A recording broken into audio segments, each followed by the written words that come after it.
रिश्ते खून से नहीं बल्कि प्रेम, त्याग और समझदारी से बनते हैं। नमस्कार दोस्तों, स्वागत है आपका हिंदी कथा सागर में। आज हम लेकर आए हैं बड़े घर की बेटी से प्रेरित एक हृदय स्पर्शी कहानी। यह कहानी है एक ऐसी बहू की जिसने अपने धैर्य, संस्कार और त्याग से टूटते हुए परिवार को फिर से जोड़ दिया। क्या एक स्त्री अपने प्रेम और समझदारी से पूरे घर को एक कर सकती है?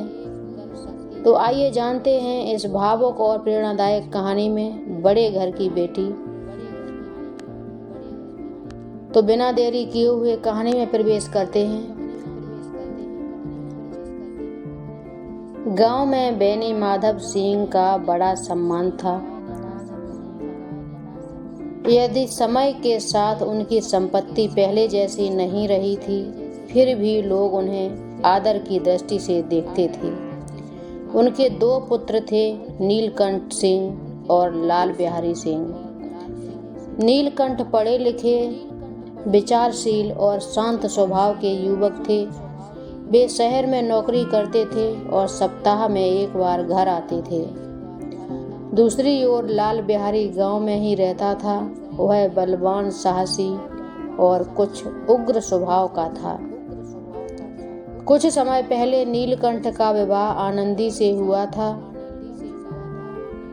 आनंदी एक प्रतिष्ठित और संपन्न परिवार की बेटी थी। उसके पिता के घर किसी वस्तु की कमी नहीं थी। बड़े बड़े आंगन, नौकर चाकर और सुख सुविधाओं के बीच उनका पालन पोषण हुआ था।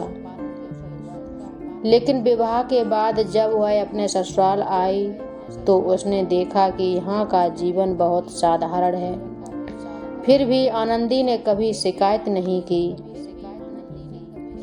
उसने अपने नए घर को ही अपना संसार मान लिया। वह सुबह सबसे पहले उठती, घर के कामों में हाथ बटाती, सास ससुर का सम्मान करती और पूरे परिवार का ध्यान रखती। धीरे धीरे सब उसे बहुत प्यार करने लगे। एक दिन दोपहर के समय लाल बिहारी शिकार से कुछ चिड़ियां पकड़कर घर लौटा। उसने उत्साह से कहा, भाभी जल्दी से इनका अच्छा सा भोजन बना दीजिए, आज बड़ा मजा आएगा। आनंदी मुस्कुराकर रसोई में चली गई। उस दिन घर में घी बहुत कम बचा था। आनंदी ने सोचा कि लाल बिहारी बड़ी उम्मीद से आया है, इसलिए उसने सारा घी उसी भोजन में डाल दिया। जब खाना परोसा गया तो लाल बिहारी खाने बैठा। उसने दाल चखी और पूछा, दाल में घी क्यों नहीं? आनंदी ने शांत स्वर में उत्तर दिया, घर में जितना घी था वह सब मांस पकाने में लग गया। यह सुनते ही लाल बिहारी का चेहरा बदल गया। उसे गुस्सा आ गया। वह बोला, मैके में चाहे घी की नदियां बहती हों, इतना खर्च नहीं चलता। यह बात आनंदी को बुरी लगी। वह बोली, हाथी मरा भी तो 9 लाख का, वहाँ इतना घी तो नौकर चाकर खा जाते थे। बस यही बात आग में घी का काम कर गई। लाल बिहारी क्रोध से भर उठा। उसने अपमानजनक शब्द कह दिए। आनंदी का हृदय दुख से भर गया। उसने उस समय कुछ नहीं कहा, लेकिन उसकी आंखों में आंसू आ गए। 2 दिन तक वह उदास रही। शनिवार को जब नीलकंठ घर आए तो आनंदी ने सारी बात उन्हें बता दी। नीलकंठ स्वभाव से शांत थे, लेकिन पत्नी का अपमान उन्हें सहन नहीं हुआ। उन्होंने पिताजी से कहा, जिस घर में मेरी पत्नी का सम्मान नहीं, वहाँ मेरा रहना कठिन है। बेनी माधव सिंह ने समझाने की कोशिश की। उन्होंने कहा, बेटा, छोटे बड़े घरों में ऐसी बातें हो जाती हैं, उन्हें इतना बड़ा मत बनाओ। लेकिन श्रीकंठ का मन शांत नहीं हुआ। उन्होंने निर्णय कर लिया कि वे अलग हो जाएंगे। यह बात पूरे घर में फैल गई। लाल बिहारी ने जब यह सुना तो उसके पैरों तले जमीन खिसक गई। उसे पहली बार अपनी गलती का एहसास हुआ। वह अपने बड़े भाई से बहुत प्रेम करता था। क्रोध में उससे भूल हो गई थी।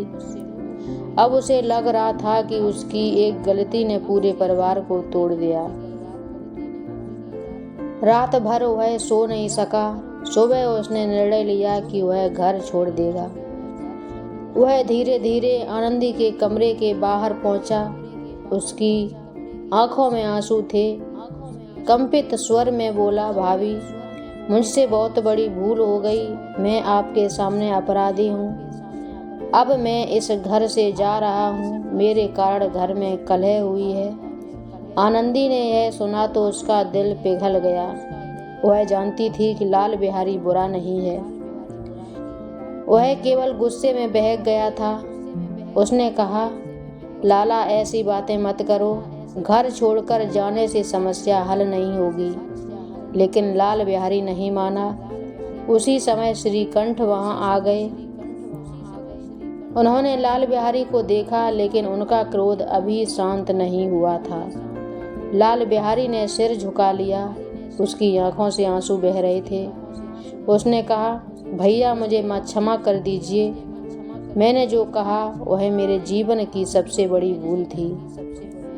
श्रीकंठ चुप रहे। आनंदी ने आगे बढ़कर कहा, जी, अब इन्हें क्षमा कर दीजिए। गलती हर इंसान से होती है। परिवार नहीं टूटना चाहिए। कुछ क्षण के लिए वहां सन्नाटा छा गया। फिर श्रीकंठ का हृदय भी पिघल गया था। उन्होंने आगे बढ़कर लाल बिहारी को गले लगा लिया। दोनों भाई फूट फूट कर रोए। यह दृश्य देखकर आनंदी की आंखें भी नम हो गईं। बेनी माधव सिंह बाहर खड़े यह सब देख रहे थे। उनके चेहरे पर संतोष की मुस्कान थी। उन्होंने भावुक होकर कहा, बड़े घर की बेटियां ऐसी ही होती हैं, बिगड़ता हुआ काम भी बना देती हैं। उस दिन घर में फिर से खुशी लौट आई। परिवार टूटने से बच गया। आनंदी ने अपने धैर्य, बुद्धिमानी और प्रेम से वह कर दिखाया जो कोई झगड़ा नहीं कर सकता था। समय बीतता गया। दोनों भाइयों का प्रेम पहले से भी अधिक बढ़ गया। लाल बिहारी अब आनंदी का और भी अधिक सम्मान करता था। उसे समझ आ गया था कि घर को जोड़ने में स्त्रियों की कितनी बड़ी भूमिका होती है। आनंदी ने भी कभी उस घटना का उल्लेख नहीं किया। उसने सब कुछ भुलाकर परिवार की खुशियों में प्राथमिकता दी। गांव के लोग जब भी इस परिवार की मिसाल देते तो आनंदी का नाम अवश्य लेते। वे कहते, सच्ची महानता धन दौलत में नहीं बल्कि संस्कारों में होती है। आनंदी बड़े घर में पैदा हुई थी, लेकिन उसकी असली महानता उसके बड़े दिल में थी। उसने साबित कर दिया कि त्याग, प्रेम और क्षमा से किसी भी टूटते हुए परिवार को भी जोड़ा जा सकता है। यही कारण है कि उसकी कहानी वर्षों तक लोगों की जुबान पर रही। उसका जीवन एक संदेश बन गया। परिवार का सम्मान, रिश्तों की मर्यादा और प्रेम की शक्ति किसी भी विवाद से बड़ी होती है। जहाँ अहंकार हार जाता है वहाँ प्रेम जीत जाता है, और जहाँ क्षमा होती है वहाँ परिवार हमेशा सुरक्षित रहता है। यह थी बड़े घर की बेटी आनंदी की प्रेरणादायक कहानी।